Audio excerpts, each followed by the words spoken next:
Yes, guys. Yes, people. Welcome back to Chelsea Fan TV. Welcome back to another episode of 5 Things We Learned. Hope you guys enjoyed the holidays. Happy New Year to everybody that's watching. And yeah, let's get into all the major talking points of Nottingham Forest 1, Chelsea 1.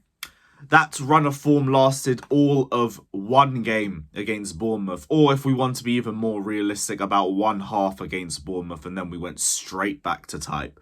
We're going to discuss the individual performances in what was a terrible game from Chelsea. We're going to discuss Graham Potter. We're going to discuss all the major talking points of the game. So before we start, as always, hit the like button. Subscribe if you haven't done so already. Check out my personal channel, Carefree Lewis G, as well. And let me know you guys' thoughts on any of the points that we make down in the description below. I know there's not going to be a lot of positives to take from this, but if you guys see any positives, let me know as well in the comments. But I don't blame you guys for not finding one either. That game was absolutely horrific. We are basically 30 minutes FC. If we don't kill the game off in the first 30, we're not winning the game. We're not having any more control of it. And it was even apparent in the Bournemouth match. We were just good for 30 minutes. And then we just lose control and we never seem to regain it back. The only difference is in that Bournemouth game, they weren't good enough to make us pay for it. Nottingham Forest, though, who are meant to be 19th in the league, nope. We just absolutely collapse in front of them. They ran through us like a hot knife through butter that entire second half. They should have won about 3-1, 4-1, maybe 5-1's a little bit too much of a push. But they should have won that game. The way they were playing, it was like we were the 19th place team. They were all over us. That right-hand side, Koulibaly and Azpilicueta, they just ran through it. Ran through it for fun. The midfield as well, bypass for fun. The attack, just non-existent. The midfield was just losing possession for fun. Poor passing out of the front.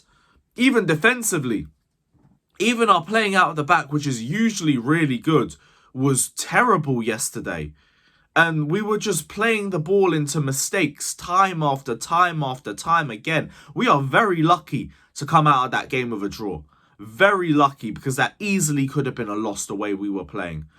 I don't know what positives to take out of it, but I'll start with probably the only positive I could find, which is Kepa. Kepa has really turned things around this season. And I'm starting to have a lot more faith and a lot more confidence in him as our number one for the season. Now, you could debate whether he could have done better or not for the goal, but with the amount of pressure that we were putting on our own goal, there wasn't really much else that he could have done. Really wasn't that much else. But he saved us in key situations. The fact that it's 1-1 is only because of Kepa. And he's been really good for us this season. I think his save percentage has improved. His distribution has improved. His confidence in himself has improved. He looks like a completely new goalkeeper to the one that we've seen over the last 2 years. And if we don't bring in another goalkeeper and we're relying on Kepa till the end of the season, I'm fine with it. Because I think he's justified it the way that he's been playing. Yeah, there's been some games where he hasn't had a lot to deal with, but there has been games where he has had stuff to deal with too. And I am still yet to see a game where I think Kepa is the reason why we didn't win, because Kepa made a mistake. That to me shows reliability, that shows consistency, and yeah, I'm happy to see Kepa start more games for us. No reason for him to be benched. That's the only positive I have, people. I mean, Silva and Cucurella, they had good games as well. Silva's more standard. To be honest, Cucurella's form has been very good over the last few games as well. That's it. That is it. I'm scraping the bottom of the barrel if I try and find any other optimism after that game. Because there's just none. Let's just get into it.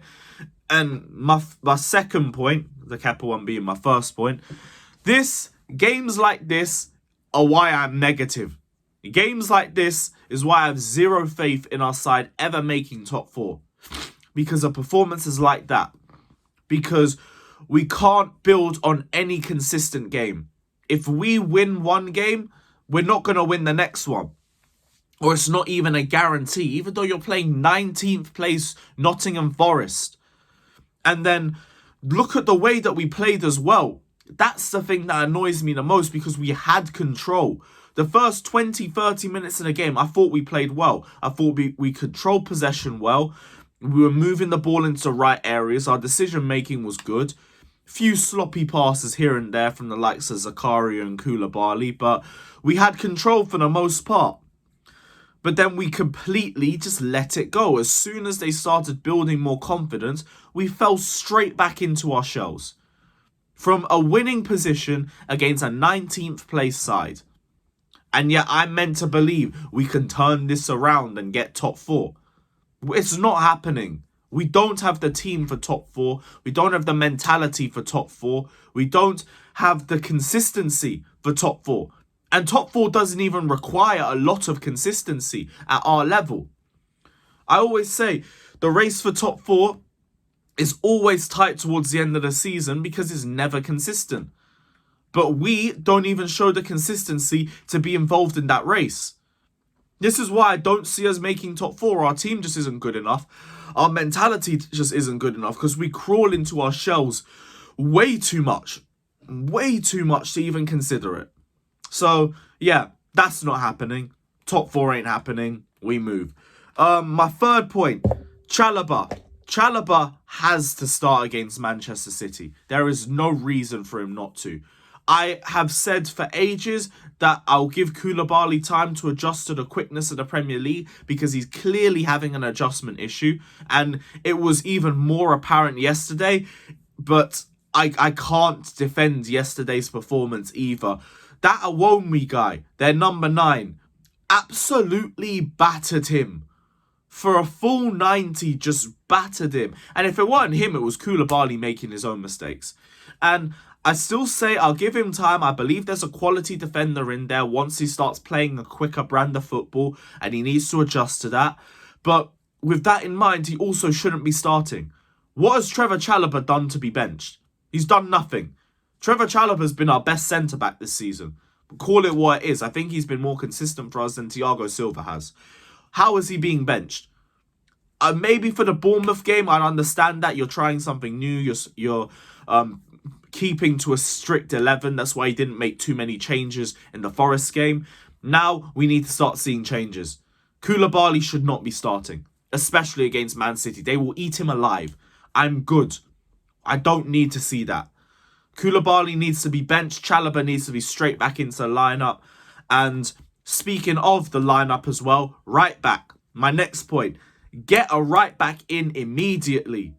Look how exposed we are on that right-hand side. And to be honest, playing Koulibaly and Azpi on the same side probably didn't help us. That is just a gaping chasm of mistakes. But same way, get a right back in that can move around. Get a right back in that respectfully isn't finished, because I love Azpi, but he ain't that guy no more. We cannot be relying on him consistently. They absolutely pressured him and he folded. And I don't blame him either because he's not at that level anymore. But same way, we should not be relying on him anymore.